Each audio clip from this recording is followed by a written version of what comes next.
Hi, we are Team 3 and we'll be going to demonstrate our A01 app basic functionality for the cruise management application. Now we will show you our MySQL workbench and show this user table.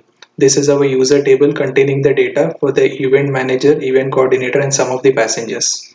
Now we'll demonstrate the new passenger registration and we'll demonstrate all the data validations. This is our home page for the cruise management application, and now we'll click on the register button.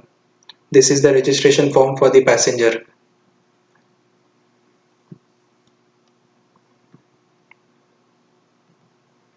Now this is the new passenger which we'll be going to insert in our database. To see there is no data currently in the table, and now we'll insert the new data with the username as Prithvi. Initially we'll enter wrong values to show the data validation error messages.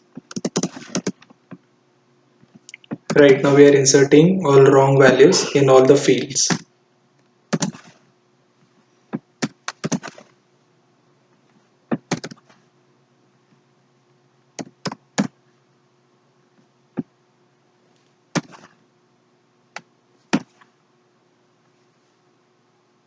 Now when we click register, we can see all the error messages. Now we'll perform data validation for each and every error.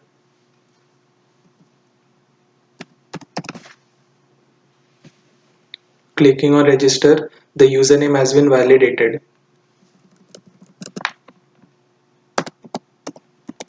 Now we are entering number in the username and it's showing us username must start with the letter. It now is showing us that the length of the username must be greater than 4. Now we are inserting the correct username. Now we'll insert the wrong password.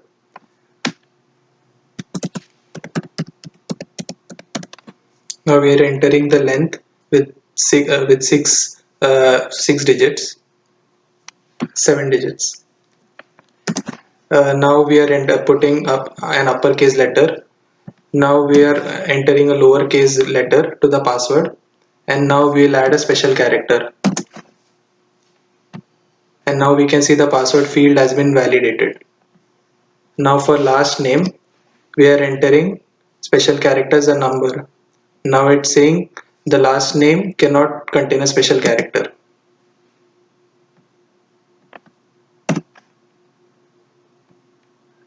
Now the last name says that it must start with a capital letter. Similarly, first name, the data validations is the same for the first name and the last name.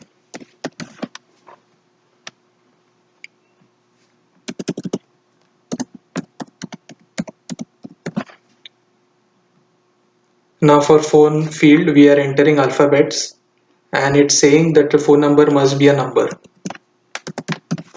Now we are entering 3 digits and it's saying that the phone number must be 10 digits in length.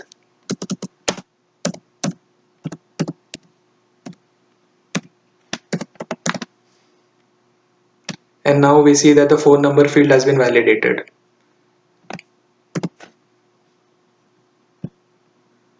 Again, we can see we added an extra digit of length 11 and we got an error of 10 digits. Coming to the email field, we are adding, we are not adding a domain, and the length of the email is 4 characters, and so it's giving us character length error. Now we have entered invalid domain name, and it's showing us invalid domain name error. Now we are entering the correct domain name, and this will validate our email field.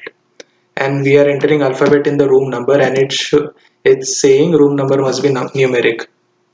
Now we entered a number of single digit, and now it's showing an error that the room number must have 3 digits. Now we entered 3 digits in the room number field, but now it's saying that the room number must fall in between 100 and 199. So now we have validated the room number. Now validating for deck number, we entered alphabets and it's saying deck number must be numeric. And we have validated the user, and we can see the successful message that the user has been successfully registered.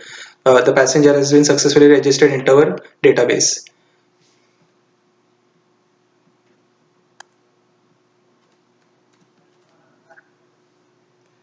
Now we'll show the newly registered passenger in our users table, and we can see the entry of the newly registered passenger.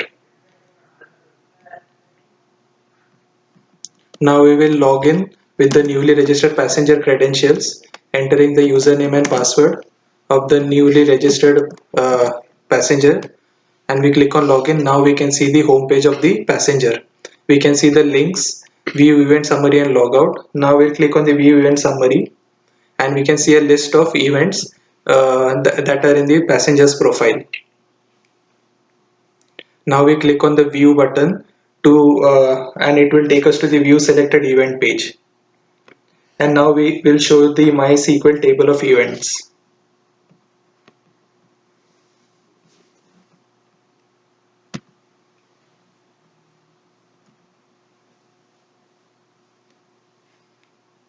Uh, this is the table of events. And now we will perform the logout function for the passenger.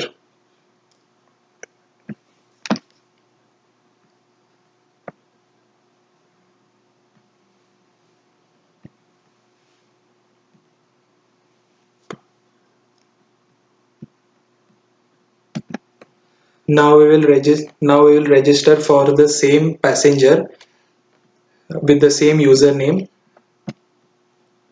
and we can see that the user already exists in the database, and thus we are successfully showing the error message that the username cannot exist. It's a unique same username cannot exist, and it's a unique field.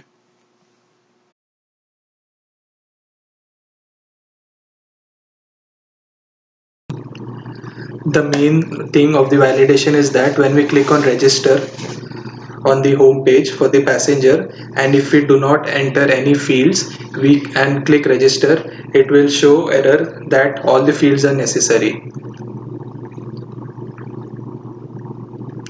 Now we'll show the demonstration for the event manager which already exists in our system.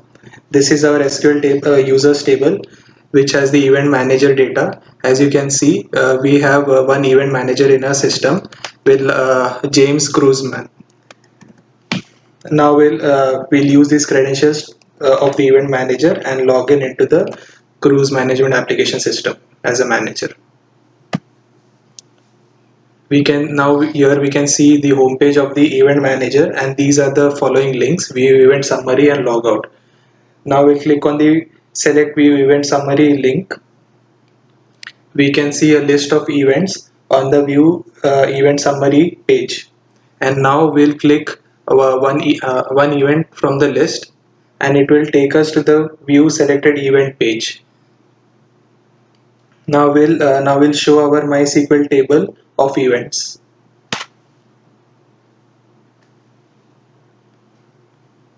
These are the events in our event table, and now we will log out the event manager from our cruise management application.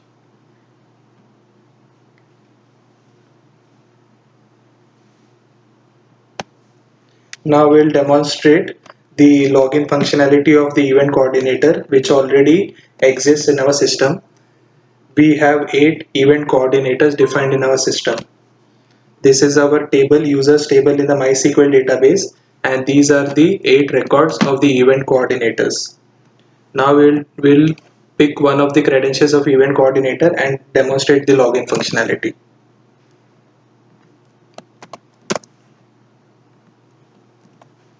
And we click on login button.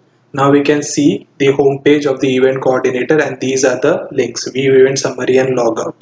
Now we'll log out the event coordinator from the system. Now we will show our project. Now we'll show our project structure in the Eclipse software, and these are the files that we have created for our cruise management application. As you can see, we have implemented the model view controller MVC pattern, and these are the files under the controller package, uh, and below are the files under the data package, event DAO, event summary, user DAO, and below under the model package we can see all the related files, and there we can see the util package which has the SQL connection. Now we for the front end we can see the Java server pages which are implemented in the web content folder. These Java server pages are used for our front end display, and we have used the XSS cross system attack using the JSTL taglibs library, as we can see in the lib folder.